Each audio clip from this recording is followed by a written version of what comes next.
दोस्तों हाजिर एक होर रिपोर्ट लैके चैनल रितेश लखियान प्लग दी अपनी अज दिस रिपोर्ट विच मैं गलबात करांगा हुशियारपुर जिले विच ऐतवार रात हुए उस दोहरे हत्याकांड डबल मर्डर केस बारे जिस विच एक ही परिवार दे दो जियां नूं बेदर्दी दे नाल आए हमलावरां ने गोलियां मार के मौत दे घाट उतार दिता। दोस्तों यह घटना बुल्लोवाल पुलिस थाने दी हद विच पैंदे पिंड ਚੱਕੋਵਾਲ ब्राह्मणा विखे हुंदी है। उत्थे दे एक हस्पताल दे बाहर एक इनोवा गड्डी दे विच बैठे 60 साला कश्मीरी लाल ਅਤੇ ਉਸਦੇ ਬੇਟੇ ਅਮਰਜੀਤ ਦੀ ਹੱਤਿਆ ਕਰਤੀ ਜਾਂਦੀ ਹੈ। ਹਮਲਾਵਰਾਂ ਨੇ ਇਸ ਚੀਜ਼ ਦਾ ਵੀ ਧਿਆਨ ਨਹੀਂ ਰੱਖਿਆ ਕਿ ਜਿਸ ਗੱਡੀ ਦੇ ਵਿੱਚ ਉਹਨਾਂ ਦੇ ਟਾਰਗੇਟ ਵਿਕਟਮ ਇਹ ਲੋਕ ਬੈਠੇ ਸਨ ਉਸ ਵਿੱਚ ਦੋ ਛੋਟੇ-ਛੋਟੇ ਬੱਚੇ 5-5 ਸਾਲ ਦੀ ਉਮਰ ਦੇ ਬੱਚੇ ਸਨ ਜਿਨ੍ਹਾਂ ਨੂੰ ਇਸ ਗੋਲੀਬਾਰੀ ਦੌਰਾਨ ਕੁਝ ਛर्रे ਜਾਂ ਸੱਟਾਂ ਵੱਜੀਆਂ। ਗਨੀਮਤ ਇਹ ਰਿਹਾ ਕਿ ਇਹ ਬੱਚਿਆਂ ਦੀ ਜਾਨ ਬਚ ਗਈ ਲੇਕਿਨ ਕਸ਼ਮੀਰੀ ਲਾਲ ਅਤੇ ਉਸਦੇ ਬੇਟੇ ਅਮਰਜੀਤ ਨੂੰ ਨਹੀਂ ਬਚਾਇਆ ਜਾ ਸਕਿਆ। दोस्तों ये वारदात पंजाब विच कानून और व्यवस्था की खस्ता हालत बारे तो एक तस्वीर सब के सामने पेश करती है, लेकिन इस घटना उत्ते अज इस रिपोर्ट को बनाए जाने का कारण वखरा है। कारण यह है कि यह घटना एक साधारण अपराधिक घटना नहीं है, किसी रंजिश या किसी दुश्मनी के करके इस वारदात को अंजाम दिता गया होवे। ये तो एंगल इस वारदात दे विच निकल ही रहा है, निकलेगा ही, लेकिन यह घटना जुड़ती है पंजाब दे विच ड्रग्स ट्रैफिकिंग ड्रग समगलिंग के नाल जुड़े हुए एक बहुत ही वड्डे काटिल दे नाल। दोस्तों एक अजिहा नारकोस एक अजिहा नशे का समगलर जो कि अमेरिका दे विच बैठ के पंजाब दे विच नशे की समगलिंग का एक बहुत ही इलैबोरेट नैटवर्क रन करता पाया है।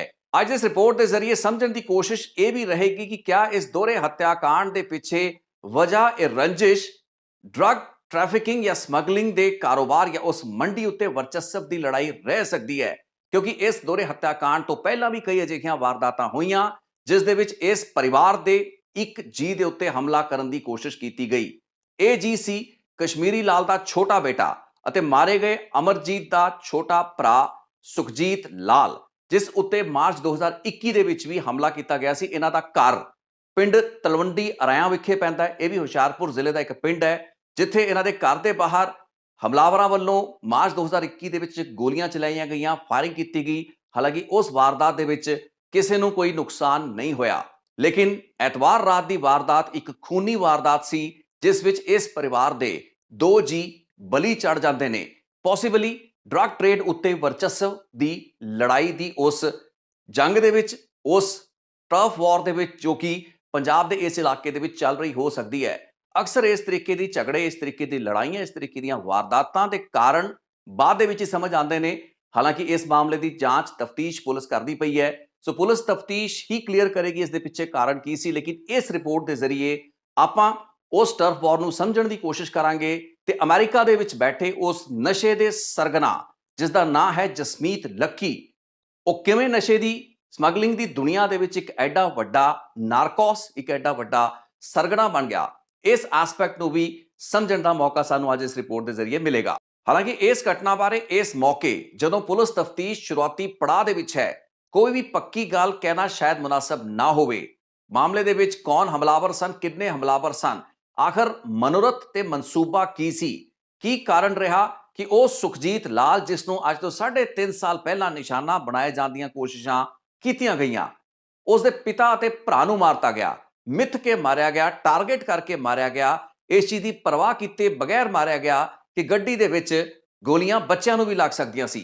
सो अजिही दुश्मनी के पिछे दे असल कारणा दा पता तो पुलिस की तफ्तीश मुकम्मल होने तो बाद लगेगा, लेकिन इस घटना नूं उस नारको वार तो अलग नहीं किया जा सकता, क्योंकि जिहड़े शूटर हमलावर जो कि पॉसिबल मुलजम इस मामले दे विच रहणगे हो सकते हैं, जिन्हां दी निशानदेही कुछ हद तक सुखजीत वालों या होर लोकां वालों की गई है, यानी कि वह शूटर जो कि आए जिन्हां ने कश्मीरी लाल ते अमरजीत नूं गोलियां मारियां, उन्हां विचों दो सन सुखी अते आशू नां दे उही क्रिमिनल जिन्हां दा एक इलैबोरेट क्रिमिनल रिकॉर्ड है ते ये लोग जुड़े हुए ने उसे ड्रग समगलिंग के सिंडिकेट दे नाल जिस नूं लीड करता है, जिस नूं अमेरिका तो बैठ के ऑपरेट करता है जसमीत लक्की। कुछ जसमीत लक्की बारे मैं बहुत ही इलैबोरेट इस रिपोर्ट दे विच गल करांगा, क्योंकि उस फिनोमिनन नूं समझना थोड़ा जरूरी है। इस उत्ते मैं अज तो कुछ महीने पहला भी रिपोर्ट बनानी सी, लेकिन मैं रिपोर्ट बनांदा रुक गया। लेकिन अज इस दोहरे हत्याकांड की रोशनी दे विच इस रिपोर्ट नूं बनाए जाने की लोड़ मैनूं ज़्यादा महसूस हो रही है। लेकिन उस तो पहला आपां इस वारदात दे उत्ते गल करांगे। हुण इस घटना दे विच होया कि हुशियारपुर जिले के पिंड ਚੱਕੋਵਾਲ ब्राह्मणा के हस्पताल दे विच ਸੁਖਜੀਤ ਲਾਲ ਯਾਨੀ ਕਿ ਛੋਟੇ ਭਰਾ ਦੇ ਘਰੇ ਕੁਝ ਹੀ ਘੰਟੇ ਪਹਿਲਾਂ ਬੇਟਾ ਹੋਇਆ ਸੀ। ਉਸ ਦੀ ਪਤਨੀ ਹਸਪਤਾਲ ਵਿੱਚ ਭਰਤੀ ਸੀ। ਉਹਦੀ ਦੇਖਭਾਲ ਲਈ ਸੁਖਜੀਤ ਹਸਪਤਾਲ ਦੇ ਵਿੱਚ ਸੀ। ਉਸ ਨੂੰ ਖਾਣਾ ਫੜਾਉਣ ਲਈ ਉਸ ਦਾ ਪਿਤਾ ਕਸ਼ਮੀਰੀ ਲਾਲ ਅਤੇ ਭਰਾ ਅਮਰਜੀਤ, ਵੱਡਾ ਭਰਾ ਅਮਰਜੀਤ ਆਉਂਦੇ ਨੇ ਤੇ ਉਹਨਾਂ ਦੇ ਨਾਲ ਉਹਨਾਂ ਦੀ ਗੱਡੀ ਦੇ ਵਿੱਚ ਸੁਖਜੀਤ ਦਾ ਅਤੇ ਅਮਰਜੀਤ ਦਾ 5-5 ਸਾਲ ਦੋਨਾਂ ਬੱਚਿਆਂ ਦੀ ਸੇਮ ਉਮਰ ਸੀ। ਉਹ ਨਿਆਣੇ ਵੀ ਪਿਛਲੇ ਗੱਡੀ ਦੇ ਬੈਠੇ ਹੁੰਦੇ ਨੇ। ਇਸੇ ਦੌਰਾਨ ਜਦੋਂ ਉਹ ਲੋਕ ਖਾਣਾ ਦੇ ਕੇ ਵਾਪਸ ਜਾ ਰਹੇ ਹੁੰਦੇ ਨੇ, ਉਸ ਵਕਤ ਹਮਲਾਵਰ ਆਉਂਦੇ ਨੇ ਮੋਟਰਸਾਈਕਲਾਂ ਉੱਤੇ। ਇਨੋਵਾ ਗੱਡੀ ਦੇ ਵਿੱਚ ਬੈਠੇ ਹੋਏ ਕਸ਼ਮੀਰੀ ਲਾਲ ਅਤੇ ਅਮਰਜੀਤ ਨੂੰ ਟਾਰਗੇਟ ਕੀਤਾ ਜਾਂਦਾ ਹੈ। ਹੁਣ ਇੱਥੇ ਸਮਝਾਇਆ ਜਾਂਦਾ ਹੈ ਕਿ ਉਸ ਵਕਤ ਸੁਖਜੀਤ ਲਾਲ ਨੂੰ ਵੀ ਟਾਰਗੇਟ ਕੀਤਾ ਜਾ ਸਕਦਾ ਸੀ, ਜੋ ਕਿ ਨੇੜੇ ਸੀ, ਹਸਪਤਾਲ ਦੇ ਵਿੱਚ ਸੀ, ਪੋਸੀਬਲੀ ਸੀ ਆਫ ਕਰਕੇ ਹਸਪਤਾਲ ਤੋਂ ਵਾਪਸ ਜਾ ਰਿਹਾ ਸੀ। ਲੇਕਿਨ ਨਿਸ਼ਾਨਾ ਬਣਾਇਆ ਗਿਆ ਉਸਦੇ ਪਿਤਾ ਅਤੇ ਉਸਦੇ ਭਰਾ ਨੂੰ, ਉਸਦੇ ਪਰਿਵਾਰ ਨੂੰ। ਬੱਚਿਆਂ ਦੀ ਵੀ ਮੌਤ ਹੋ ਸਕਦੀ ਸੀ, ਆਪਾਂ ਪਹਿਲਾਂ ਜ਼ਿਕਰ ਕਰ ਚੁੱਕੇ ਹਾਂ। ਹੁਣ ਪਰਿਵਾਰ ਨੂੰ ਨਿਸ਼ਾਨਾ ਬਣਾਇਆ ਜਾਣਾ ਇੱਕ ਬਹੁਤ ਹੀ ਸੀਰੀਅਸ ਮਾਮਲਾ ਹੈ। ਨਸ਼ੇ ਦੀ ਤਸਕਰੀ ਦੇ ਵਿੱਚ ਇਨਵੋਲਵ ਜਿਹੜੇ ਕ੍ਰਿਮੀਨਲਸ ਹੁੰਦੇ ਨੇ, ਉਹ ਇਸ ਤਰੀਕੇ ਦੀਆਂ ਵਾਰਦਾਤਾਂ ਕਰ ਸਕਦੇ ਨੇ। ਸੁੱਖੀ ਤੇ ਆਸ਼ੂ ਨਾਂ ਦੇ ਇੱਕ ਕਥਿਤ ਹਮਲਾਵਰ ਜਿਸ ਵਾਰਦਾਤ ਦੇ ਪਿੱਛੇ ਹੈਗੇ ਨੇ, ਤਾਂ ਫਿਰ ਜਸਮੀਤ ਲੱਕੀ ਦਾ ਐਂਗਲ ਵੀ ਇਸ ਵਾਰਦਾਤ ਤੋਂ ਜ਼ਿਆਦਾ ਦੂਰ ਨਹੀਂ ਹੈ।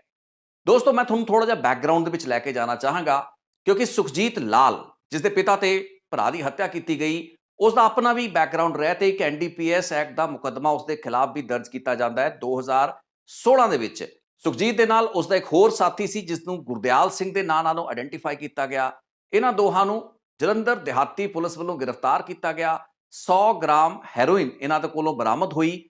ਉਸ ਹੈਰੋਇਨ ਨੂੰ ਕਿਸੇ ਨਾਈਜੀਰੀਅਨ ਤੋਂ ਹਾਸਲ ਕੀਤਾ ਗਿਆ ਸੀ। ਇਹਨਾਂ ਦੇ ਉੱਤੇ ਇੱਕ NDPS ਐਕਟ ਦਾ ਮੁਕੱਦਮਾ ਦਰਜ ਕੀਤਾ ਗਿਆ।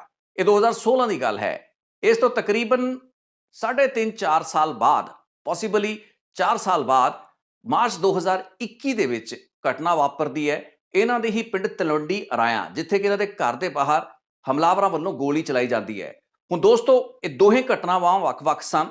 ਸੁਖਜੀਤ ਲਾਲ ਦਾ ਆਪਣਾ ਬੈਕਗਰਾਉਂਡ ਵੀ NDPS ਐਕਟ ਦੇ ਮੁਕੱਦਮਿਆਂ ਦੇ ਵਿੱਚ ਇੱਕ ਮੁਲਜ਼ਮ ਹੋਣ ਦੇ ਕਾਰਨ ਤਕਰੀਬਨ ਉਸੇ ਪ੍ਰੋਫਾਈਲ ਦੇ ਨਾਲ ਮੈਚ ਕਰਦਾ ਹੈ। ਆਸ਼ੂ ਤੇ ਸੁੱਖੀ ਦੇ ਉੱਤੇ ਕਈ ਅਪਰਾਧਿਕ ਮੁਕੱਦਮੇ ਦਰਜ ਨੇ। ਲੇਕਿਨ ਜੋ ਮੇਰੀ ਜਾਣਕਾਰੀ ਹੈ ਉਸ ਮੁਤਾਬਕ ਜਦੋਂ ਮਾਰਚ 2021 ਦੇ ਵਿੱਚ ਇਹ ਹਮਲਾ ਤਲਵੰਡੀ ਅਰਾਇਆ ਪਿੰਡ ਵਿੱਚ ਕੀਤਾ ਗਿਆ, ਉਸ ਤੋਂ ਬਾਅਦ ਇਹਨਾਂ ਦੋਹਾਂ ਦਾ ਯਾਨੀ ਕਿ ਸੁਖਜੀਤ ਲਾਲ ਤੇ ਉਸ ਦਾ ਵਿਰੋਧੀ ਜਿਹੜਾ ਗਰੁੱਪ ਸੀ, ਜਿਸ ਵਿੱਚ ਇਹੀ ਸੁੱਖੀ, ਆਸ਼ੂ ਹੋ ਸਕਦੇ ਨੇ ਤੇ ਜਸਮੀਤ ਲੱਕੀ, ਜੋ ਕਿ ਉਸ ਵਕਤ ਤੱਕ ਭਾਰਤ ਵਿੱਚ ਸੀ, ਭਾਰਤ ਦੀਆਂ ਪੰਜਾਬ ਦੀਆਂ ਜੇਲ੍ਹਾਂ ਵਿੱਚ ਸੀ, ਇਹਨਾਂ ਦੇ ਵਿੱਚ ਇੱਕ ਸਮਝੌਤਾ ਕਰਵਾਇਆ ਗਿਆ। ਮੇਰੀ ਜਾਣਕਾਰੀ ਦੇ ਮੁਤਾਬਕ ਇਹ ਸਮਝੌਤਾ ਸੋਨੂ ਖੱਤਰੀ ਵੱਲੋਂ ਕਰਵਾਇਆ ਗਿਆ, ਜੋ ਕਿ ਇੱਕ ਹੋਰ ਵੱਡਾ ਸਮਗਲਰ ਹੈ, ਇੱਕ ਕ੍ਰਿਮੀਨਲ ਗੈਂਗਸਟਰ ਹੈ, ਜੋ ਕਿ ਇਸ ਵਕਤ ਕੈਲੀਫੋਰਨੀਆ, ਅਮਰੀਕਾ ਦੇ ਵਿੱਚ ਬੇਸਡ ਹੈ। ਗੈਂਗਸਟਰ ਸੋਨੂ ਖੱਤਰੀ, ਜੋ ਕਿ ਖੁਦ ਕਈ ਸਾਲ ਪਹਿਲਾਂ ਤੱਕ ਭਾਰਤ ਦੇ ਵਿੱਚ, ਪੰਜਾਬ ਦੇ ਵਿੱਚ ਹੀ ਸੀ, ਉਹ ਵੀ ਅਮਰੀਕਾ ਨਿਕਲਣ ਦੇ ਵਿੱਚ ਕਾਮਯਾਬ ਹੋਇਆ। ਜੇ ਉਸ ਦੀ ਵਿਚੌਲਗੀ ਤੋਂ ਬਾਅਦ ਇਹਨਾਂ ਦੋਹਾਂ ਧਿਰਾਂ ਦੇ ਵਿੱਚ ਇੱਕ ਸਮਝੌਤਾ ਹੋ ਚੁੱਕਾ ਸੀ, ਉਸ ਤੋਂ ਬਾਅਦ ਕੀ ਕਾਰਨ ਰਹੇ ਕਿ ਐਡੀ ਬੇਦਰਦੀ ਦੇ ਨਾਲ ਸੁਖਜੀਤ ਦੇ ਪਿਤਾ ਅਤੇ ਉਸਦੇ ਭਰਾ ਨੂੰ ਮਿੱਥ ਕੇ ਨਿਸ਼ਾਨਾ ਬਣਾਇਆ ਗਿਆ। ਹਮਲਾਵਰ ਚਾਹੁੰਦੇ ਸੁਖਜੀਤ ਦਾ ਨੁਕਸਾਨ ਕਰ ਸਕਦੇ ਸੀ, ਲੇਕਿਨ ਉਹਨਾਂ ਨੇ ਉਸਦੇ ਪਰਿਵਾਰ ਦੇ ਜੀਆਂ ਨੂੰ ਟਾਰਗੇਟ ਕਿਉਂ ਕੀਤਾ, ਇਹ ਆਪਣੇ ਆਪ ਦੇ ਵਿੱਚ ਜਾਂਚ ਦਾ ਵਿਸ਼ਾ ਰਹਿਣਾ ਚਾਹੀਦਾ ਹੈ। ਸੋ ਦੋਸਤੋ, ਕਿਤੇ ਨਾ ਕਿਤੇ ਇਸ ਪੂਰੀ ਵਾਰਦਾਤ ਤੇ ਹੱਤਿਆਕਾਂਡ ਪਿੱਛੇ ਇਹ ਐਂਗਲ ਹੈ ਕਿ ਨਸ਼ੇ ਦੇ ਕਾਰੋਬਾਰ ਨੂੰ ਲੈ ਕੇ ਲੋਕਲ ਲੈਵਲ ਦੇ ਉੱਤੇ ਕੀ ਕੋਈ ਸ਼ਿਕਾਇਤਾਂ ਸਨ ਅਜਿਹੀਆਂ ਜੋ ਕਿ ਸੁਖਜੀਤ ਵੱਲੋਂ ਇਹਨਾਂ ਲੋਕਾਂ ਦੇ ਖਿਲਾਫ ਕੀਤੀਆਂ ਜਾ ਰਹੀਆਂ ਸਨ, ਕਿਉਂਕਿ ਜਸਮੀਤ ਲੱਕੀ ਦਾ ਨਸ਼ੇ ਦੀ ਤਸਕਰੀ ਦਾ ਪੂਰਾ ਸਿੰਡੀਕੇਟ ਇਸ ਵਕਤ ਚੱਲਦਾ ਪਿਆ। ਜੇ ਸਿੰਡੀਕੇਟ ਸ਼ਬਦ ਦੀ ਆਪਾਂ ਵਰਤੋਂ ਕਰਦੇ ਹਾਂ ਤਾਂ ਇਹ ਕਿਸੇ ਛੋਟੇ-ਮੋਟੇ ਨਸ਼ੇ ਦੇ ਤਸਕਰ ਲਈ ਨਹੀਂ ਕੀਤੀ ਜਾਂਦੀ, ਬਲਕਿ ਇੱਕ ਅਜਿਹੇ ਸਰਗਨਾ ਲਈ ਕੀਤੀ ਜਾ ਸਕਦੀ ਹੈ ਜਿਸ ਦੀ ਨਸ਼ੇ ਦੀਆਂ ਕਈ ਸਪਲਾਈ ਲਾਈਨਸ ਚੱਲਦੀਆਂ ਹੋਣ। ਦੋਸਤੋ, ਮੈਂ ਤੁਹਾਨੂੰ ਦੱਸਣਾ ਚਾਹਾਂਗਾ ਕਿ ਪੰਜਾਬ ਦੇ ਨਾਰਕੋਸ ਸੀਰੀਜ਼ ਦੇ ਵਿੱਚ ਆਪਾਂ ਕਈ ਵੱਡੇ ਛੋਟੇ ਨਸ਼ੇ ਦੇ ਤਸਕਰਾਂ ਦੇ ਬਾਰੇ ਜ਼ਿਕਰ ਕੀਤਾ। ਜਸਮੀਤ ਲੱਕੀ ਪੰਜਾਬ ਦੇ ਇਸ ਵਕਤ ਪ੍ਰੈਜ਼ੈਂਟ ਅੱਜ ਦੇ ਦਿਨ ਦੀ ਮੈਂ ਗੱਲ ਕਰਦਾ ਪਿਆ ਹਾਂ, ਪਿਛਲੇ ਕਈ ਮਹੀਨਿਆਂ ਰਾਦਰ 1.5 ਸਾਲ ਤੋਂ ਪੰਜਾਬ ਦੇ ਵਿੱਚ ਆਪਰੇਟ ਕਰਨ ਵਾਲੇ ਨਸ਼ੇ ਦੇ ਸਭ ਤੋਂ ਵੱਡੇ ਤਸਕਰਾਂ ਦੇ ਵਿੱਚੋਂ ਇੱਕ ਹੈ, ਜੋ ਕਿ ਅਮਰੀਕਾ ਤੋਂ ਬੈਠ ਕੇ ਆਪਣਾ ਨੈਟਵਰਕ ਚਲਾਉਂਦਾ ਹੈ। ਹੁਣ ਇੱਥੇ ਸਵਾਲ ਇਹ ਖੜਾ ਹੁੰਦਾ ਹੈ ਕਿ ਮਹਿਜ਼ 29, 30, 31 ਸਾਲਾਂ ਦਾ ਜਸਮੀਤ ਲੱਕੀ ਨਸ਼ੇ ਦਾ ਐਡਾ ਵੱਡਾ ਸਮਗਲਰ ਆਖਰ ਬਣ ਕਿਵੇਂ ਗਿਆ। ਬੀਤੇ ਸਾਲ ਤਕਰੀਬਨ ਇਹੀ ਸਮਾਂ ਰਿਹਾ ਹੋਏਗਾ, ਨਵੰਬਰ ਦਸੰਬਰ ਦੇ ਉਹ ਮਹੀਨੇ ਜਦ ਤੋਂ ਜਸਮੀਤ ਲੱਕੀ ਦਾ ਨਾਂ ਸੁਰਖੀਆਂ ਦੇ ਵਿੱਚ, ਅਖਬਾਰਾਂ ਦੇ ਵਿੱਚ ਬਤੌਰ ਇੱਕ ਡਰੱਗ ਸਮਗਲਰ ਉੱਭਰਨਾ ਸ਼ੁਰੂ ਹੋਇਆ। ਇਸ ਤੋਂ ਪਹਿਲਾਂ ਦੇ ਕਈ ਮਹੀਨੇ ਰਾਦਰ ਕਈ ਸਾਲ ਤੱਕ 2022 ਦੇ ਵਿੱਚ ਦੱਸਿਆ ਜਾਂਦਾ ਹੈ ਜਸਮੀਤ ਲੱਕੀ ਭਾਰਤ ਛੱਡ ਕੇ ਜੇਲ੍ਹ ਤੋਂ ਪੋਸੀਬਲੀ ਬੇਲ ਜਾਂ ਪੈਰੋਲ ਉੱਤੇ ਆਉਣ ਤੋਂ ਬਾਅਦ ਭਾਰਤ ਛੱਡ ਕੇ ਅਮਰੀਕਾ ਨਿਕਲਣ ਦੇ ਵਿੱਚ ਕਾਮਯਾਬ ਰਿਹਾ।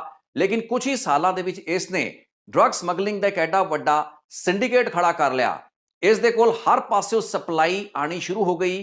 ਕੌਮਾਂਤਰੀ ਸਰਹੱਦ ਭਾਰਤ ਅਤੇ ਪਾਕਿਸਤਾਨ ਦੀ ਸਰਹੱਦ ਤੋਂ ਪਿਓਰ ਅਫਗਾਨ ਹੈਰੋਇਨ ਤੋਂ ਲੈ ਕੇ ਦਿੱਲੀ ਤੋਂ ਮਿਲਣ ਵਾਲੀ ਸਿੰਥੈਟਿਕ ਹੈਰੋਇਨ, ਇਸ ਨੂੰ ਹਰ ਪਾਸਿਓਂ ਮਿਲ ਰਹੀ ਸਪਲਾਈ ਤੇ ਇਸ ਦੇ ਡਰੱਗ ਪੈਡਲਰਸ ਅਤੇ ਟ੍ਰੈਫਿਕਰਸ ਦਾ ਇੱਕ ਇਲੈਬੋਰੇਟ ਨੈਟਵਰਕ। ਸੋ ਪਹਿਲੀਆਂ ਜਿਹੜੀਆਂ ਕੁਝ ਧਰ ਪਕੜਾਂ ਹੋਈਆਂ ਉਹ ਨਵੰਬਰ ਤੇ ਦਸੰਬਰ 2023 ਵਿੱਚ ਹੋਈਆਂ। ਉਸ ਤੋਂ ਬਾਅਦ ਫਰਵਰੀ ਅਤੇ ਮਈ 2024। ਇਨਫੈਕਟ ਅੰਮ੍ਰਿਤਸਰ ਸਿਟੀ ਪੁਲਿਸ ਜਿਸਨੇ ਸਭ ਤੋਂ ਜ਼ਿਆਦਾ ਆਪਰੇਸ਼ਨ ਕੀਤੇ, ਜਸਮੀਤ ਸਿੰਘ ਲੱਕੀ ਦੇ ਮੋਡਿਊਲਸ ਨੂੰ ਫੜਨ ਦੇ ਵਿੱਚ ਉਹਨਾਂ ਵੱਲੋਂ ਨਵੰਬਰ ਦੇ ਵਿੱਚ ਮਹਿੰਦਰਪਾਲ ਅਤੇ ਸੌਰਵ ਨਾਂ ਦੇ ਦੋ ਤਸਕਰ ਫੜੇ ਜਾਂਦੇ ਨੇ 6 ਕਿਲੋ ਹੈਰੋਇਨ ਦੇ ਨਾਲ। ਕੌਮਾਂਤਰੀ ਸਰਹੱਦ ਇੰਡੋ ਪਾਕ ਬਾਰਡਰ ਤੋਂ ਇਸ ਸਮਗਲ ਹੋਈ ਹੈਰੋਇਨ ਨੂੰ ਦੀ ਖੇਪ ਨੂੰ ਲਿਆ ਕੇ ਇਹ ਲੋਕ ਪੰਜਾਬ ਦੇ ਵਿੱਚ ਆਪਣੇ ਹੋਰ ਟ੍ਰੈਫਿਕਰਸ ਤੱਕ ਵੰਡਣ ਦਾ ਕੰਮ ਕਰਦੇ ਸੀ। ਇਹਨਾਂ ਨੂੰ ਫੜ ਲਿਆ ਗਿਆ। ਅਗਲੇ ਹੀ ਮਹੀਨੇ ਦਸੰਬਰ 2023 ਦੇ ਵਿੱਚ 4 ਹੋਰ ਡਰੱਗ ਟ੍ਰੈਫਿਕਰਸ ਲੱਕੀ ਗੈਂਗ ਦੇ ਨਾਲ ਜੁੜੇ ਫੜੇ ਗਏ। ਇਹਨਾਂ ਤੋਂ ਤਕਰੀਬਨ 1 ਕਿਲੋ 200 ਗ੍ਰਾਮ ਹੈਰੋਇਨ ਬਰਾਮਦ ਕੀਤੀ ਗਈ। ਇਸ ਸਾਲ ਯਾਨੀ ਕਿ 2024 ਦੇ ਵਿੱਚ ਫਰਵਰੀ ਦੇ ਮਹੀਨੇ ਦੇ ਵਿੱਚ ਇੱਕ ਹੋਰ ਸਮਗਲਰ ਫੜਿਆ ਜਾਂਦਾ ਹੈ। ਇਹ ਵੀ ਅੰਮ੍ਰਿਤਸਰ ਸਿਟੀ ਪੁਲਿਸ ਵੱਲੋਂ ਫੜਿਆ ਗਿਆ, ਜਿਸ ਤੋਂ 5 ਕਿਲੋ ਹੈਰੋਇਨ ਬਰਾਮਦ ਕੀਤੀ ਗਈ। ਚੰਡੀਗੜ੍ਹ ਪੁਲਿਸ ਨੇ 2 ਅਜਿਹੇ ਸਮਗਲਰ ਫੜੇ, ਜਿਨ੍ਹਾਂ ਵਿੱਚੋਂ ਇੱਕ ਇੰਜੀਨੀਅਰ ਸੀਗਾ ਤੇ ਦੂਸਰਾ ਪੋਸਟ ਗ੍ਰੈਜੂਏਟ। ਇਹ ਘਟਨਾ ਦੱਸੀ ਜਾਂਦੀ ਹੈ ਮਈ 2024 ਦੀ। ਇਹਨਾਂ ਤੋਂ ਤਕਰੀਬਨ 998 ਗ੍ਰਾਮ ਹੈਰੋਇਨ ਬਰਾਮਦ ਕੀਤੀ ਗਈ। ਸੋ ਇਹ 4-5 ਹੀ ਅਜਿਹੀਆਂ ਰਿਕਵਰੀਜ਼ ਰਹੀਆਂ ਜੋ ਕਿ ਜਸਮੀਤ ਲੱਕੀ ਦੇ ਸੈਲਸ ਤੋਂ ਉਸਦੇ ਨਸ਼ੇ ਦੇ ਤਸਕਰਾਂ ਤੋਂ ਕੀਤੀਆਂ ਗਈਆਂ। ਲੇਕਿਨ ਮੰਨਿਆ ਇਹ ਜਾਂਦਾ ਹੈ ਕਿ ਲੱਕੀ ਦਾ ਆਪਣਾ ਨੈਟਵਰਕ ਇਹਨਾਂ ਕੁਝ ਸਾਲਾਂ ਦੌਰਾਨ ਐਡਾ ਕੁ ਫੈਲ ਚੁੱਕਿਆ ਹੈ, ਉਸ ਦਾ ਨਸ਼ੇ ਦੀ ਤਸਕਰੀ ਦਾ ਕਾਰੋਬਾਰ ਇਸ ਵਕਤ ਉਸ ਬੁਲੰਦੀ ਤੇ ਪਹੁੰਚ ਚੁੱਕਾ ਹੈ ਜਿੱਥੇ ਨਾ ਤਾਂ ਉਸ ਨੂੰ ਨਸ਼ੇ ਦੀ ਸਮਗਲਿੰਗ ਕਰਨ ਵਾਲੇ ਟ੍ਰੈਫਿਕਰਸ ਦੀ ਕੋਈ ਘਾਟ ਹੈ। ਇਹ ਜਿਹੜੀਆਂ ਰਿਕਵਰੀਜ਼, ਜਿਹੜੀਆਂ ਗ੍ਰਿਫਤਾਰੀਆਂ ਹੋਈਆਂ ਹੈਗੀਆਂ ਨੇ, ਲੱਕੀ ਲਈ ਕੋਈ ਵੀ ਵੱਡਾ ਨੁਕਸਾਨ ਨਹੀਂ ਹੈ, ਬਲਕਿ ਪਿਛਲੇ ਕਈ ਸਾਲਾਂ ਤੋਂ ਉਸਨੇ ਆਪਣਾ ਬੇਸ ਐਡਾ ਸਟਰੋਂਗ ਕਰ ਲਿਆ ਹੈ। ਇਨਫੈਕਟ ਮੰਨਿਆ ਇਹ ਵੀ ਜਾਂਦਾ ਹੈ ਕਿ ਕਈ ਜ਼ਿਲ੍ਹਿਆਂ ਦੇ ਹੇਠਲੇ ਪੱਧਰ ਦੇ ਪੁਲਿਸ ਅਫਸਰਾਂ ਨੂੰ ਵੀ ਇਸ ਤਰੀਕੇ ਦੇ ਨਾਲ ਮੈਨੇਜ ਕੀਤਾ ਗਿਆ ਹੈ ਕਿ ਇਹਨਾਂ ਇਲਾਕਿਆਂ ਦੇ ਵਿੱਚ ਲੱਕੀ ਦੇ ਖਿਲਾਫ ਕਾਰਵਾਈਆਂ ਨਹੀਂ ਹੋਈਆਂ। ਜਿਵੇਂ ਕਿ ਮੈਂ ਜ਼ਿਕਰ ਕੀਤਾ, ਲੁਧਿਆਣਾ, ਦੁਰਾਹਾ, ਖੰਨਾ, ਇਹ ਉਹ ਬੈਲਟ ਹੈ ਜਿੱਥੇ ਕਿ ਇਸ ਦਾ ਜ਼ਿਆਦਾ ਬੇਸ ਰਿਹਾ ਹੈ, ਯਾਨੀ ਕਿ ਉਸ ਨਸ਼ੇ ਦੀ, ਡਰੱਗਸ ਦੀ ਸਮਗਲਿੰਗ ਤੇ ਉਸ ਦੀ ਡਿਸਟ੍ਰੀਬਿਊਸ਼ਨ ਦਾ।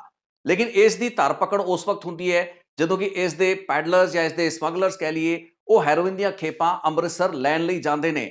ਸੋ ਇਹਨਾਂ ਦੀ ਗ੍ਰਿਫਤਾਰੀਆਂ ਅੰਮ੍ਰਿਤਸਰ ਵਿੱਚ ਹੋ ਜਾਂਦੀਆਂ ਨੇ। ਚੰਡੀਗੜ੍ਹ ਦੇ ਵਿੱਚ ਕੁਝ ਪੈਡਲਰ ਫੜੇ ਜਾਂਦੇ ਨੇ। ਲੇਕਿਨ ਉਹਨਾਂ ਇਲਾਕਿਆਂ ਦੇ ਵਿੱਚ ਜਿੱਥੇ ਲੱਕੀ ਦਾ ਇੱਕ ਬਹੁਤ ਵੱਡਾ ਬੇਸ ਹੈ, ਉਸ ਇਲਾਕਿਆਂ ਦੇ ਵਿੱਚ ਉਸ ਦੇ ਖਿਲਾਫ ਕੋਈ ਅਜਿਹੀ ਸਿਗਨੀਫੀਕੈਂਟ ਕਾਰਵਾਈ ਹੋਈ ਹੋਵੇ, ਇਸ ਦੇ ਬਾਰੇ ਅਜੇ ਤੱਕ ਕੋਈ ਖਬਰ ਨਹੀਂ ਮੈਂ ਸੁਣੀ, ਨਾ ਹੀ ਮੈਂ ਅਖਬਾਰਾਂ ਦੇ ਵਿੱਚ ਪੜ੍ਹੀ ਹੈ। ਹੁਣ ਇੱਥੇ ਸਵਾਲ ਇਹ ਪੈਦਾ ਹੁੰਦਾ ਹੈ ਕਿ ਇੰਨੇ ਘੱਟ ਸਮੇਂ ਦੇ ਵਿੱਚ ਲੱਕੀ ਦਾ ਨਸ਼ੇ ਦੀ ਤਸਕਰੀ ਦੇ ਇੱਕ ਬਹੁਤ ਵੱਡੇ ਸਰਗਨਾ ਦੇ ਰੂਪ ਵਿੱਚ ਹੋਏ ਉਭਾਰ ਦਾ ਕਾਰਨ, ਫੈਕਟਰ ਕੀ ਰਹੇ। ਪੰਜਾਬ ਦੇ ਵਿੱਚ ਇੱਕ ਤੋਂ ਵੱਡੇ ਇੱਕ ਨਸ਼ੇ ਦੇ ਅਜਿਹੇ ਸਰਗਨਾ ਹੈਗੇ ਨੇ ਜੋ ਕਿ ਜੇਲ੍ਹਾਂ ਦੇ ਵਿੱਚੋਂ ਬੈਠ ਕੇ ਡਰੱਗ ਸਮਗਲਿੰਗ ਕਰਾਉਂਦੇ ਨੇ। ਅਮਰੀਕਾ, ਕੈਲੀਫੋਰਨੀਆ ਜਾਂ ਫਿਰ ਕੈਨੇਡਾ ਤੋਂ ਬੈਠ ਕੇ ਡਰੱਗ ਸਮਗਲਿੰਗ ਕਰਾਉਣ ਵਾਲੇ ਵੱਡੇ ਵੱਡੇ ਸਰਗਨਾਵਾਂ ਦੇ ਨਾਂ ਆਪਾਂ ਪਹਿਲਾਂ ਵੀ ਸੁਣ ਚੁੱਕੇ ਹਾਂ। ਲੇਕਿਨ ਮੈਂ ਇੱਕ 30 ਸਾਲਾਂ ਦਾ ਨੌਜਵਾਨ ਜੋ ਕਿ 2022 ਤੱਕ ਪੰਜਾਬ ਦੇ ਵਿੱਚ ਸੀ, ਜੇਲ੍ਹਾਂ ਦੇ ਵਿੱਚ ਸੀ, ਉਹ ਪਿਛਲੇ 1.5-2 ਸਾਲਾਂ ਦੇ ਵਿੱਚ ਐਡਾ ਵੱਡਾ ਨਸ਼ੇ ਦੀ ਸਪਲਾਈ ਦਾ ਨੈਟਵਰਕ ਕਿਵੇਂ ਖੜਾ ਕਰ ਗਿਆ। ਹੁਣ ਇਸ ਦੇ ਬਾਰੇ ਤਾਂ ਮੈਂ ਜ਼ਿਆਦਾ ਨਹੀਂ ਜਾਣਦਾ, ਲੇਕਿਨ ਜਿੰਨੀ ਕੁ ਜਾਣਕਾਰੀ ਮੈਨੂੰ ਹੈ, ਇਸ ਦੀ ਸ਼ੁਰੂਆਤ ਲੁਧਿਆਣਾ ਜੇਲ੍ਹ ਤੋਂ ਹੋਈ। ਲੁਧਿਆਣਾ ਜੇਲ੍ਹ ਦੇ ਵਿੱਚ ਜਸਮੀਤ ਲੱਕੀ ਕਾਫੀ ਸਮੇਂ ਰਿਹਾ। ਇਹ ਮੰਨਿਆ ਜਾਂਦਾ ਹੈ ਕਿ ਲੁਧਿਆਣਾ ਜੇਲ੍ਹ ਦੇ ਵਿੱਚ ਦੀਪਕ ਟੀਨੂ ਅਤੇ ਬਿਨੀ ਗੁਜਰ, ਉਹ ਗੈਂਗਸਟਰ ਜੋ ਕਿ ਪਿਛਲੇ ਕਈ ਸਾਲਾਂ ਤੋਂ ਜੇਲ੍ਹਾਂ ਦੇ ਵਿੱਚ ਬੰਦ ਰਹੇ, ਉਹਨਾਂ ਦੇ ਨਾਲ ਜਸਮੀਤ ਲੱਕੀ ਰਿਹਾ। ਜੇਲ੍ਹਾਂ ਦੇ ਵਿੱਚ ਹੀ ਨਸ਼ੇ ਦੀ ਜਿਹੜੀ ਸਮਗਲਿੰਗ ਹੁੰਦੀ ਹੈ, ਨਸ਼ੇ ਦੀ ਸਪਲਾਈ ਹੁੰਦੀ ਹੈ, ਉਹ ਵੀ ਬਹੁਤ ਹੀ ਮੁਨਾਫੇ ਦਾ ਧੰਦਾ ਹੈ ਜਿਸ ਨੂੰ ਕੀਤਾ ਜਾਂਦਾ ਹੈ। ਲੁਧਿਆਣਾ ਜੇਲ੍ਹ ਇੱਕ ਨੋਟੋਰੀਅਸ ਤੇ ਬਦਨਾਮ ਜੇਲ੍ਹ ਹੈ ਜਿੱਥੇ ਨਸ਼ੇ ਦੀ ਸਪਲਾਈ ਦਾ ਇੰਟਰਨਲੀ ਜੇਲ੍ਹ ਦੇ ਵਿੱਚ ਜਿਹੜਾ ਕਾਰੋਬਾਰ ਹੈ, ਉੱਥੋਂ ਹੀ ਕਰੋੜਾਂ ਰੁਪਏ ਦੀ ਇਨਕਮ ਜੇਲ੍ਹਾਂ ਦੇ ਵਿੱਚ ਬੈਠੇ ਕ੍ਰਿਮੀਨਲਸ ਕਰ ਰਹੇ ਨੇ।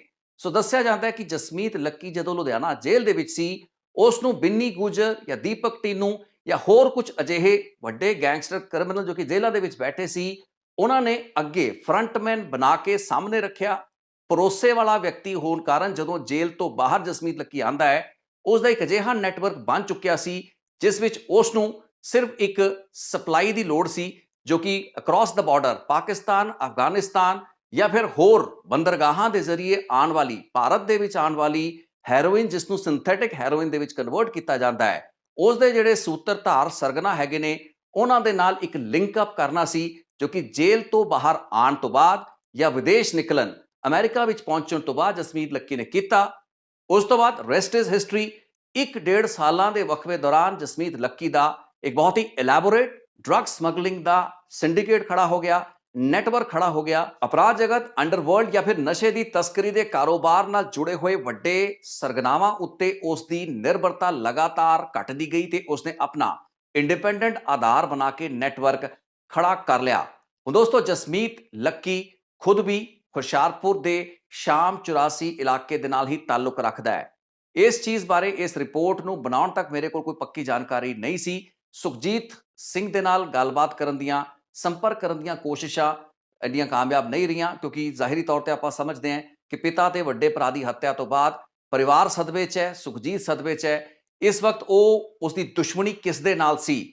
ਉਹ ਜਿਹੜੇ ਸ਼ੂਟਰ ਆਸ਼ੂ ਤੇ ਸੁੱਖੀ, ਜੋ ਕਿ ਜਸਮੀਤ ਲੱਕੀ ਗੈਂਗ ਦੇ ਨਾਲ ਜੁੜੇ ਹੋਏ ਨੇ ਪਿਛਲੇ ਕਈ ਸਾਲਾਂ ਤੋਂ ਬਹੁਤ ਹੀ ਗੰਭੀਰ ਅਪਰਾਧਿਕ ਵਾਰਦਾਤਾਂ ਦੇ ਵਿੱਚ, ਇਹਨਾਂ ਸਭ ਦੇ ਨਾਂ ਬੋਲਦੇ ਨੇ। ਹੁਸ਼ਿਆਰਪੁਰ ਜ਼ਿਲ੍ਹੇ ਦੇ ਹੀ ਜ਼ਿਆਦਾ ਕ੍ਰਿਮੀਨਲਸ ਦੀ ਵਰਤੋਂ ਕਰਕੇ ਜਸਮੀਤ ਲੱਕੀ ਨੇ ਆਪਣੀ ਨੈਟਵਰਕ, ਆਪਣੇ ਸਮਗਲਰਸ ਦੇ ਆਧਾਰ ਨੂੰ ਖੜਾ ਕੀਤਾ। ਉਹ ਇੱਕ ਵੱਖਰਾ ਫੈਕਟਰ ਹੈ ਕਿ ਹੁਣ ਜਸਮੀਤ ਲੱਕੀ ਸਿਰਫ ਹੁਸ਼ਿਆਰਪੁਰ ਜ਼ਿਲ੍ਹੇ ਦੇ ਹੀ ਕ੍ਰਿਮੀਨਲਸ ਦੇ ਉੱਤੇ ਆਧਾਰਿਤ ਨਹੀਂ ਹੈ। ਜੇਲ੍ਹਾਂ ਦੇ ਵਿੱਚ ਇਸ ਤਰੀਕੇ ਦੀ ਨੈਟਵਰਕਿੰਗ, ਜਿੱਥੇ ਤੁਸੀਂ ਅਲੱਗ-ਅਲੱਗ ਜ਼ਿਲ੍ਹਿਆਂ ਹੀ ਨਹੀਂ ਬਲਕਿ ਅਲੱਗ-ਅਲੱਗ ਸੂਬਿਆਂ ਦੇ ਲੋਕਾਂ ਦੇ ਨਾਲ ਕਨੈਕਟਡ ਹੁੰਦੇ ਹੋ, ਇਹਨਾਂ ਜੇਲ੍ਹਾਂ ਦੇ ਵਿੱਚ ਹੀ ਆਪਸ ਦੇ ਉਹ ਨੈਟਵਰਕ ਬਣਦੇ ਨੇ ਜਿਨ੍ਹਾਂ ਤੋਂ ਬਾਅਦ ਜਿਹੜੇ ਵੀ ਅਪਰਾਧ, ਜਿਹੜਾ ਵੀ ਕ੍ਰਾਈਮ, ਚਾਹੇ ਸਮਗਲਿੰਗ ਹੋਵੇ, ਚਾਹੇ ਉਹ ਆਰਗੇਨਾਈਜ਼ਡ ਕ੍ਰਾਈਮ ਹੋਵੇ, ਐਕਸਟੋਰਸ਼ਨ ਹੋਵੇ, ਉਹ ਵਾਰਦਾਤਾਂ ਕਿਸੇ ਪਾਰਟਿਕੂਲਰ ਸ਼ਹਿਰ, ਕਿਸੇ ਪਾਰਟਿਕੂਲਰ ਜ਼ਿਲ੍ਹੇ, ਸੂਬੇ ਤੱਕ ਨਹੀਂ ਬਲਕਿ ਇੰਟਰਨੈਸ਼ਨਲ, ਟਰਾਂਸਨੈਸ਼ਨਲ ਹੋ ਜਾਂਦੀਆਂ ਨੇ। ਸੋ ਦੋਸਤੋ, ਜਸਮੀਤ ਲੱਕੀ ਇਸ ਵਕਤ ਅਮਰੀਕਾ ਦੇ ਵਿੱਚ ਬੈਠਾ ਹੋਇਆ ਉਹ ਸਰਗਨਾ, ਉਹ ਕ੍ਰਿਮੀਨਲ ਜਿਸ ਦੇ ਨਾਲ ਜੁੜੇ ਹੋਏ ਕ੍ਰਿਮੀਨਲਸ ਵੱਲੋਂ ਹੀ ਐਤਵਾਰ ਰਾਤ ਦੀ ਉਸ ਵਾਰਦਾਤ ਜਿਸ ਵਿੱਚ ਕਸ਼ਮੀਰੀ ਲਾਲ ਅਤੇ ਅਮਰਜੀਤ ਦਾ ਕਤਲ ਕੀਤਾ ਗਿਆ, ਸੁਖਜੀਤ ਨਿਸ਼ਾਨਾ ਸੀ, ਲੇਕਿਨ ਉਸਦੇ ਪਿਤਾ, ਉਸਦੇ ਵੱਡੇ ਭਰਾ ਨੂੰ ਮਾਰ ਕੇ ਇਹਨਾਂ ਕ੍ਰਿਮੀਨਲਸ ਨੇ ਕੀ ਹਾਸਲ ਕੀਤਾ, ਕਿਹੜੀ ਅਜਿਹੀ ਰੰਜਿਸ਼ ਸੀ, ਆਪਸ ਦੇ ਵਿੱਚ ਕੀ ਇਹਨਾਂ ਦਾ ਰੌਲਾ ਸੀ, ਇਹ ਸਾਰੀਆਂ ਗੱਲਾਂ ਬਾਤਾਂ ਉੱਤੇ ਪੁਲਿਸ ਦੀ ਜਾਂਚ ਜਾਰੀ ਹੈ, ਤਫਤੀਸ਼ ਜਾਰੀ ਹੈ। ਲੇਕਿਨ ਅੱਜ ਦੀ ਇਸ ਆਪਣੀ ਰਿਪੋਰਟ ਦੇ ਨਜ਼ਰੀਏ ਤੋਂ ਆਪਾਂ ਸਮਝਣ ਦੀ ਕੋਸ਼ਿਸ਼ ਇਹ ਕੀਤੀ ਕਿ ਇਸ ਅਪਰਾਧਿਕ ਵਾਰਦਾਤ ਦੇ ਪਿੱਛੇ ਜਿਹੜਾ ਇੱਕ ਵੱਡਾ ਕ੍ਰਿਮੀਨਲ, ਡਰੱਗ ਸਮਗਲਿੰਗ ਦਾ ਕਾਟਿਲ ਹੋ ਸਕਦਾ ਹੈ, ਉਸਦੇ ਅਪਰਾਧੀ ਹੋ ਸਕਦੇ ਨੇ। ਦਰਅਸਲ ਦੇ ਵਿੱਚ ਉਹ ਕਾਟਿਲ ਕਿੱਡਾ ਗਹਿਰਾ ਹੈ, ਕਿੱਡਾ ਫੈਲ ਚੁੱਕਾ ਨੈਟਵਰਕ ਹੈ। ਤੇ ਅਫਸੋਸ ਦੀ ਗੱਲ ਇਹ ਹੈ ਕਿ ਸਾਡੀ ਲਾਅ ਇਨਫੋਰਸਮੈਂਟ ਏਜੰਸੀਜ਼ ਦੀ ਨਜ਼ਰਾਂ ਅਜਿਹੇ ਲੋਕਾਂ ਦੇ ਉੱਤੇ ਬਹੁਤ ਹੀ ਦੇਰ ਬਾਅਦ ਜਾ ਕੇ ਪੈਂਦੀਆਂ ਨੇ। ਸੋ ਅੱਜ ਇਸ ਰਿਪੋਰਟ ਨੂੰ ਮੈਂ ਇਸੇ ਨੋਟ ਦੇ ਉੱਤੇ ਛੱਡਦਾ, ਵਿਰਾਮ ਦਿੰਦਾ ਤੇ ਆਪਾਂ ਉਮੀਦ ਕਰਦੇ ਹਾਂ ਕਿ ਪੁਲਿਸ ਤਫਤੀਸ਼ ਇਸ ਮਾਮਲੇ ਦੇ ਵਿੱਚ ਇਹਨਾਂ ਹਮਲਾਵਰਾਂ ਨੂੰ, ਇਹਨਾਂ ਕਾਤਲਾਂ ਨੂੰ ਫੜਨ ਦੇ ਵਿੱਚ ਛੇਤੀ ਤੋਂ ਛੇਤੀ ਕਾਮਯਾਬੀ ਹੋਏਗੀ। ਇਸ ਵਾਰਦਾਤ ਦੇ ਪਿੱਛੇ ਦੀ ਵਜ੍ਹਾ ਰੰਜਿਸ਼ ਤੇ ਜੇ ਕਿ ਵੱਡੀ ਅਪਰਾਧਿਕ ਕਨਸਪੀਰੇਸੀ ਰਹੀ ਹੈ, ਉਸ ਨੂੰ ਖੋਲ ਕੇ ਦੁਨੀਆ ਦੇ ਸਾਹਮਣੇ ਵੀ ਰੱਖਿਆ ਜਾਏਗਾ। ਬਹੁਤ ਬਹੁਤ ਸ਼ੁਕਰੀਆ ਇਸ ਰਿਪੋਰਟ ਨੂੰ ਵੇਖਣ ਲਈ। ਇੱਕ ਹੋਰ ਰਿਪੋਰਟ ਲੈ ਕੇ ਫੇਰ ਛੇਤੀ ਹੋਏਗੀ ਮੁਲਾਕਾਤ।